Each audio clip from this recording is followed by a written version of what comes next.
America और Iran के बीच में तनाव बरकरार है और इसी तनाव के बीच में बड़ी खबर यह आई कि ईरान को अब प्रोटेक्शन मनी मिलना शुरू हो गया है। और ये जो प्रोटेक्शन मनी है वो इसीलिए मिल रही है ताकि उस देश पर हमला ना हो। अब खबर तो ये भी है कि संयुक्त अरब अमीरात यानी कि यूएई ईरान को भारी भरकम खजाना दे रहा है और ये जो खजाना है वो इसीलिए दिया गया ताकि उस पर ईरान हमला ना करे। ईरानी हमले से बचने के लिए अब यूएई ने ईरान के लिए पूरा खजाना खोल दिया, नजराना देना शुरू कर दिया और वो सीधे सीधे आ गया है ईरान की शरणों में। दरअसल दुबई को दुनिया के सबसे सेफ बिजनेस हब के तौर पर जाना जाता है, लेकिन हुआ ये कि अमेरिका, ईरान और इजराइल के बीच में जो तनाव हुआ, जब युद्ध हुआ, इस युद्ध के दौरान ईरान ने यूएई पर जिस तरह से हमले किए, उसकी वजह से दुबई की साख को गहरा झटका लगा।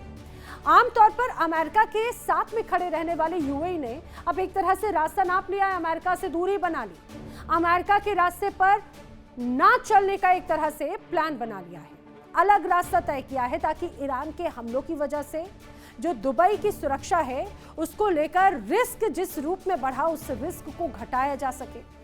और इसके लिए यूएई ने एक बड़ा चौंकाने वाला कदम उठाया। मीडिया रिपोर्ट्स के अनुसार यूएई ने ईरान के अरबों डॉलर के फ्रीज फंड्स को रिलीज कर दिया। इनमें करीब 2 टन सोना शामिल है जिसकी कीमत है लगभग $243 मिलियन। रिपोर्ट के अनुसार यूएई का जो मकसद है वो ईरान को ये भरोसा दिलाना है कि अमेरिका के साथ में उसके टकराव भी यूएई को निशाना ना बनाया जाए। तनाव के बीच में दुबई ने ईरान में 2 प्लेन लैंड्स एक तरह से किए हैं और आखिरकार जब दुबई से ईरान की नहीं बनती तो फिर प्लेन क्यों उतारे गए। अब दुबई घुटनों पर आ गया है। जो नजराना भिजवाया गया है उसके कई मायने हैं, एक एक करके मैं आपको समझाती हूँ। दरअसल तनाव के बीच में संयुक्त अरब अमीरात यानी यूएई के 2 विमान ईरान पहुंचे। 11 और 12 अगस्त को लगातार 2 दिनों तक यूएई के विमान ईरान में नजर आए हैं। मेहराबाद और कराज एयरपोर्ट पर यूएई के 2 विमान लैंड किए। दोनों विमान 30 मिनट से 1 घंटे तक वहां पर रुके रहे और उसके बाद में वो वापस लौटे। इन उड़ानों का उपयोग नजराना पहुंचाने के लिए किए जाने का दावा किया जा रहा है। अब फ्लाइट्स के जरिए ईरान की जो फ्रीज संपत्ति है उनका हिस्सा एक तरह से ईरान को पहुंचाया गया है, ये दावा किया जाता है। संयुक्त अरब अमीरात ने ईरान को करीब 2 टन सोना भेजा है जो दावा किया जा रहा है और इन 2 टन सोने की कीमत मौजूदा वक्त में $243 मिलियन बताई जा रही है। 283 मिलियन एक तरह से उसकी कीमत बताई जा रही है। $283 मिलियन की कीमत ईरान की तो डूबती नैया को पार लगाने के लिए बहुत काफी है। दरअसल दावा ये किया जाता है कि दुबई चाहता है कि उस पर हमला ना हो और जब भी जंग अगर भड़के तो ईरान मिसाइल और ड्रोन का उपयोग दुबई के लिए तो बिल्कुल ना करे। अमेरिका के साथ में जो जंग है लड़े, इजराइल को जो नुकसान पहुंचाए, लेकिन दुबई को ना छुए। ईरान की जो मिसाइल या ड्रोन है उसका रूट दुबई की तरफ ना मुड़े और यही वजह है कि ईरान को नजराना यानी साफ शब्दों में कहा जाए तो एक तरह से प्रोटेक्शन मनी दी गई है। हाल ही में 11 और 12 अगस्त को विमान अबू धाबी से उड़कर पहुंचे तेहरान के मेहराबाद और करश के पयाम। विमान करीब 1 घंटे तक जमीन पर रहे और उसके बाद में यूएई लौट आए। कई रिपोर्ट से दावा करती हैं कि इससे पहले 8 जून को भी इसी तरह की उड़ान भरी गई थी। उस समय ईरानी अधिकारियों ने खुद बताया था कि करीब $3 अरब ईरान ट्रांसफर किए गए थे। अब जो ताजा ट्रांसफर हैं वो भी यूएई के बैंकों में रखी ईरानी संपत्तियों से जुड़े हुए बताए जाते हैं। अगर साफ साफ शब्दों में कहा जाए तो ईरान के आगे अब दुनिया ने सरेंडर करना शुरू कर दिया है। दुबई उसमें एक तरह से नजर आता है। मिडिल ईस्ट के कई देश ईरान के आगे सरेंडर कर रहे हैं और अगर ये कहा जाए कि प्रोटेक्शन मनी दी जा रही है तो गलत नहीं है और ये सीधे सीधे अब जवाब दी जा रही है कि प्रोटेक्शन मनी जो पहले अमेरिका को दी जा रही थी अब वो राशि ईरान को दी जाएगी। आखिर हो क्या क्या रहा है ईरान और दुबई के बीच में, आइए जल्दी से मैं आपको समझाने की कोशिश करती हूँ। दुबई ने ईरान को आखिर क्या क्या दिया है नजराने में एज अ प्रोटेक्शन मनी। बताया जा रहा है कि $3 अरब की नकद राशि एक तरह से दी गई है ईरान को। ये वित्तीय मदद यूएई की तरफ से सीधे दी गई। यूएई के बैंकों में लंबे समय से फ्रीज संपत्तियों को रिलीज कर दिया गया। ईरानी फंड को अनलॉक करके ट्रांसफर किया गया है और कुल समझौता करीब 10 से लेकर 20 अरब डॉलर तक का है, ये बताया जा रहा है, जिसमें 3 अरब की जो पहली किश्त है वो दी जा चुकी है। इसके अलावा 3 अरब डॉलर के अलावा 2 टन सोना भी दिया गया है। यूएई की रॉयल जेट के बोइंग 737 विमानों के जरिए यह सोना पहुंचाया गया ईरान।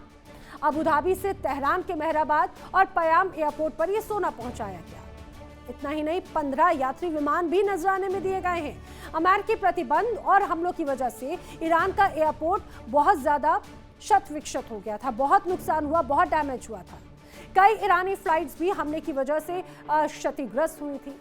यूएई की कंपनियों की मदद से ईरान को 15 विमान ट्रांसफर किए जा रहे हैं और इस मदद के जरिए ये दावा किया जा रहा है कि वो अपने बेड़े को फिर से खड़ा कर पाएगा। अब बड़ी बात तो ये कि आखिर यूएई ने ये कदम उठाया तो उठाया क्यों? दुबई दुनिया का एक बड़ा बिजनेस हब या टूरिज्म हब या बैंकिंग हब कहा जाता है और ईरान के हमलों से दुबई की जो सेफ हेवन वाली इमेज है वो बहुत ज्यादा डैमेज हुई।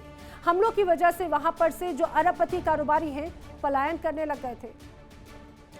इसको दुरुस्त करना एक बड़ा उद्देश्य है।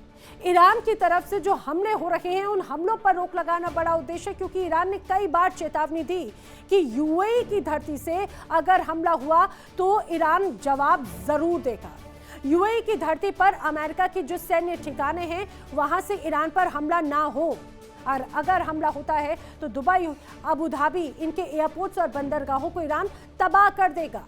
इस समझौते के बाद में ईरान ने खाड़ी देशों पर हमलों को रोकने पर एक तरह से सहमति जताई है और इतना कुछ देने का मतलब तो यही नजर आता है कि ईरान के सामने दुबई शरणागत है।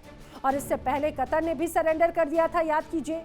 कतर ने भी कुछ समय पहले 200 मिलियन डॉलर की राशि ईरान को दी थी और उसके बाद से ही कतर के जहाज गैस की सप्लाई हॉर्मुज़ से शुरू हो गई और खाड़ी के कुछ देश दबे मुंह ही सही ईरान के हमलों से बचने के लिए प्रोटेक्शन मनी दे रखे हैं और यही वजह है कि कुछ देशों पर ईरान ने अटैक करना बंद भी कर दिया है। अमेरिका से खाड़ी देशों का भरोसा अब टूटता नजर आता है, इसमें कोई शक नहीं। पिछले कुछ वक्त से जो तनाव है वो कह रहे हैं बॉस अपना बोरिया बिस्तर उठाओ और वापस अपने देश जाओ, हमें कोई प्रोटेक्शन अमेरिका से अब नहीं चाहिए। ईरान के परमाणु कार्यक्रमों को रोकने के लिए अमेरिका और अन्य देश किस तरह से उस पर दबाव बनाने की कोशिश करते रहे और ईरान कैसे अब सुपर पावर अमेरिका के सामने सुपर पावर बनने का दम भरा है, वो आपको बताते हैं। अमेरिका और अन्य देशों द्वारा ईरान पर कई वित्तीय प्रतिबंध लगाए गए। अमेरिका ने ईरान पर आतंकवाद का समर्थन करने का आरोप लगाया और इसके तहत अमेरिकी अदालतों के आदेशों पर भी कई संपत्तियां रोक दी गई। 1979 की इस्लामिक क्रांति के बाद से ही अमेरिका और ईरान के बीच लगातार बढ़ते भू राजनीतिक तनाव और प्रतिबंध उसके मुख्य कारण रहे हैं। अमेरिका और पश्चिमी देशों द्वारा लगाए गए कड़े आर्थिक प्रतिबंध और कानूनी विवादों की वजह से ईरान की जो अरबों डॉलर की संपत्ति है वो कई देशों में फ्रीज कर दी गई और ये मुख्य रूप से ईरान की तेल और गैस की बिक्री का वो पैसा था जो अन्य देशों के बैंकों में फंसा हुआ है, जिसे अमेरिका के दबाव की वजह से ईरान को ट्रांसफर किए ही नहीं गए। जिस ईरानी संपत्ति को अमेरिका ने फ्रीज किया था, आखिर उसकी डिटेल्स क्या है वो आइए मैं आपको जरा विस्तार से बताती हूँ। ईरान की फ्रीज फंड की डिटेल आखिर क्या है। ईरान की फ्रीज फंड की शुरुआत होती है 1979 से। ईरान क्रांति के वक्त, ईरान क्रांति के बाद में अमेरिका ने अरबों डॉलर की ईरान की जो संपत्तियां थी उन्हें करवा दिया फ्रीज और ये कह दिया कि ईरान को मिलनी नहीं चाहिए। 1980 में बंधक संकट के दौरान समझौता हुआ, उसके तहत ईरान को पार्शियली कुछ अमाउंट मिला, कुछ रकम रिलीज जरूर कर दी गई। लेकिन 1995 में ईरान ने तेल और ऊर्जा क्षेत्र पर कई बड़े और कड़े प्रतिबंध लगा दिए। जब ये कहा जाए कि उसके बाद में वक्त आया 2012 में, तो ईरान और उसके न्यूक्लियर प्रोग्राम को लेकर एक बार फिर से कई और नए प्रतिबंध ईरान पर लगा दिए गए थे। इसके बाद विदेश के बैंकों में ईरान की जो तेल से हुई कमाई है वो एक तरह से फ्रीज होने लगी, ईरान का पैसा फंसने लग गया। 2015 में ईरान के साथ में अमेरिका का जो न्यूक्लियर समझौता था वो एक तरह से तय हुआ, साइन हुआ। उसके बाद में कुछ फ्रीज फंड में से उसे थोड़ा अमाउंट वापस दे दिया गया, लेकिन ईरान पर जो प्रतिबंध हैं उनमें भी थोड़ी बहुत राहत ईरान को दे दी गई। 2018 में डोनाल्ड ट्रंप ने अमेरिका को ईरान के साथ में इस डील से सीधे सीधे बाहर निकाल दिया, लेकिन 2026 की शुरुआत जिस तरह से हुई वो और भी ज्यादा तनावपूर्ण थी। 2026 में जंग खत्म करने के लिए 24 अरब डॉलर का फ्रीज फंड रिलीज एक तरह से करना है। ईरान ने सीधे सीधे ये बड़ी शर्त रख दी थी, कहा शांति वार्ता करनी है तो मेरा फ्रीज फंड जो है उसको एक तरह से रिलीज करो, उसके बाद में ही बात आगे होगी। अब फ्रीज फंड जो है रिलीज अगर किया जाता है तभी ही अमेरिका के साथ कोई बातचीत होगी और मिडिल ईस्ट में एक तरह से जो बड़ा तनाव है वो खत्म होगा। अमेरिका ने हर तरीके से ईरान को दबाना चाहा। अमेरिका के कहने पर भले ही ईरान के पैसे को विदेशों में फ्रीज कर दिया गया हो, लेकिन ईरान ने सिर्फ और सिर्फ अमेरिका पर दबाव बनाया, किसी और देश पर नहीं।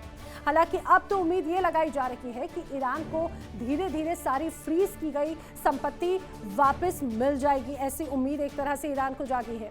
हालांकि अमेरिका ने इसका ऐलान अभी तक किया नहीं है, लेकिन उम्मीद जरूर है कि अमेरिका जल्द ही सारे फ्रीज फंड रिलीज कर देगा ताकि समझौतों को आगे और बढ़ाया जा सके, क्योंकि अमेरिका भी बखूबी जानता है कि ईरान को डिगा पाना, ईरान को हरा पाना फिलहाल अमेरिका के मौजूदा हालात में बस में नजर नहीं आता, क्योंकि लगातार इस लड़ाई को लंबा खींचा गया।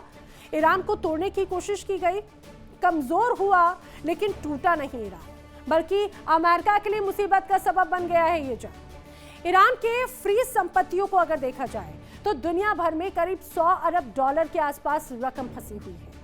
आपको बताती हूं कि आखिर कहां पर ईरान की बड़ी रकम एक तरह से फंसी हुई है। अगर चीन की बात करें तो दावा किया जा रहा है लगभग 20 से 50 अरब डॉलर की राशि चीन में फ्रीज है। इराक में 6 से 15 अरब डॉलर की राशि फ्रीज है।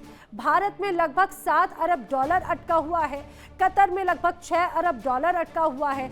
दक्षिण कोरिया में लगभग 7 अरब डॉलर ईरान की राशि जो है वो फ्रीज की गई है। जापान में भी लगभग 1.5 से 3 अरब डॉलर, तो लग्जमबर्ग में लगभग 1.5 अरब डॉलर से ज्यादा की राशि, अमेरिका में 2 अरब डॉलर की राशि, ओमान और अन्य स्थानों पर कुछ अरब डॉलर की राशि जो है वो ईरान की फ्रीज है। और अनुमानित तौर पे पूरी दुनिया में देखा जाए तो ईरान का जो एक बड़ा हिस्सा है संपत्ति का 100 से 120 अरब डॉलर का, वो फंसा पड़ा है अमेरिका की पाबंदियों की वजह से। लेकिन अब हालात बदल रहे हैं। देखिए, अब धीरे धीरे करके कई देश सरेंडर कर रहे हैं, जैसे कतर ने किया, जैसे अब यूएई कर रहा है, सऊदी भी दबी जुबान में कहीं ना कहीं कर रहा है, और कई ऐसे देश हैं जो ईरान को एक तरह से प्रोटेक्शन मनी दे रखे हैं, उसकी फ्रीज मनी देने की कोशिश की जा रही है और उसे रियायत देने की कोशिश की जा रही है। यही वजह है कि अब ईरान एक तरह से अपनी खोई हुई संपत्ति को वापस पाता हुआ नजर आता है। देखिए इंडिया डेली 24/7 अब आपके स्मार्ट टीवी पर। इंडिया डेली मौजूद है सभी डिजिटल प्लेटफॉर्म पर लाइव और लगातार। इंडिया डेली 24/7 हर दिन राष्ट्र को समर्पित।